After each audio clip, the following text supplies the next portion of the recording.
بسیجیوں کا پروگرام آدھی رات تک جاری رہا۔ جوانوں کا کام صبح کی اذان سے 2 گھنٹے پہلے ختم ہو گیا۔ ابراہیم نے جوانوں کو جمع کیا اور کردستان کے جنگی واقعات ان کو سنائے۔ وہ واقعات بہت دلچسپ اور ہنسا دینے والے تھے۔ ابراہیم نے جوانوں کو صبح کی اذان تک بیدار رکھا۔ جوانوں نے صبح کی نماز جماعت کے ساتھ پڑھی اور اپنے گھروں کو چلے گئے۔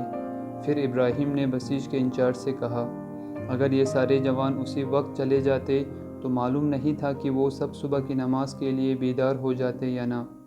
آپ یا تو بسیج کے کاموں کو جلدی ختم کریں یا جوانوں کو صبح کی اذان تک بیدار رکھیں تاکہ ان کی نماز قضا نہ ہو جائے۔